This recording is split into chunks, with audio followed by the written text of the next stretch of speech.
লক্ষ্মীপুরে বন্যার পানি ধীরে ধীরে নামায় ভোগান্তিতে বাসিন্দারা। ত্রাণ দিতে আসা স্বেচ্ছাসেবকদের পড়তে হচ্ছে চ্যালেঞ্জের মুখে। আরও জানাতে যোগ দিচ্ছেন সহকর্মী রেদন আহমেদ। লক্ষ্মীপুর জেলার প্রধান সড়কগুলো বাদ দিয়ে অনেক এলাকায় কিন্তু এখনো পানির নিচে, কোথাও হাঁটু সমান পানি, কোথাও বা কোমর সমান পানি, কোথাও বা রাস্তা যেমন দেখছেন অর্থাৎ পায়ের পাতা ভিজে যায় এমন পানি। তো একটি বিষয় আমি লক্ষ্য করেছি, এখানে ত্রাণ দিতে এসে অনেকেই সমস্যায় পড়ছেন। যেমন প্রত্যন্ত অঞ্চলে গিয়ে ত্রাণ দেওয়াটা তাদের পক্ষে খুবই কঠিন হয়ে পড়ছে। আমার সাথে দুজন আছে, আমি একটু তাদের সঙ্গে একটু কথা বলতে চাই। আপনারা তো ঢাকা থেকে এসেছেন নিশ্চয়ই। আচ্ছা, এই যে ত্রাণ দিতে আসছেন, অনেক চ্যালেঞ্জের মুখোমুখি নিশ্চয়ই হচ্ছেন আপনারা।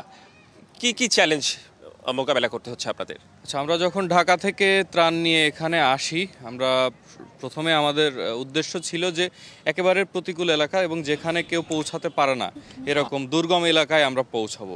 কিন্তু এখানে আসার পর চিত্রটা ভিন্ন। আমরা শহর থেকে খুব জোর হলে 15 থেকে 20 কিলোমিটার অ্যাক্সেস করতে পারছি, কিন্তু দুর্গম এলাকাগুলো আরও দূরে। All time Roma. Taste it, love it. এটা সম্ভব হচ্ছে না এত দূরে যাওয়া, এবং এই ত্রাণ সামগ্রী আমরা যা নিয়ে আসছি, একটা স্বেচ্ছাসেবী দল বা একটা সংগঠন বা একটা প্রতিষ্ঠান, এটা দিয়ে আসলে এই 15-20 কিলোমিটারের মধ্যে এটা শেষ হয়ে যাচ্ছে। প্রয়োজন আরও বেশি। তো এই সমন্বয়হীনতার বড় একটা ঘাটতি এখানে আমরা লক্ষ্য করেছি। এক্ষেত্রে উপজেলা এবং জেলা প্রশাসনের সঙ্গে যদি এসে সরাসরি যোগাযোগ করে তারপরে কাজ করা যায়, তবে সমবন্টন হবে বলে আমি মনে করি। ভালো কথা বলেছেন আপনি। আপনারও কি তাই মনে হয় এখানে কি একটা বন্টন নিয়ে একটা সমস্যা হচ্ছে, কিংবা সবাই সমানভাবে পাচ্ছে না? জি, এখানকার যে আপনার যে আঞ্চলিক যে প্রশাসন আছে, যদি তাদের সাথে সমন্বয় করে যারা ঢাকা থেকে আসতেছে, তারা তো এসে আপনার রাস্তার পাশে যে লোকগুলো আছে তারাই হুড়াহুড়ি করে নিয়ে যাচ্ছে, কিন্তু প্রত্যন্ত অঞ্চলের যে মানুষগুলা তারা আসলে এই সুবিধাগুলো ভোগ করতে পারতেছে না।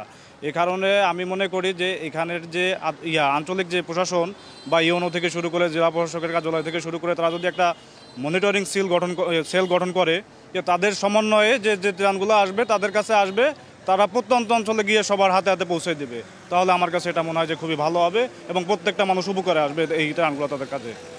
আপনাদের দুজনকেই ধন্যবাদ।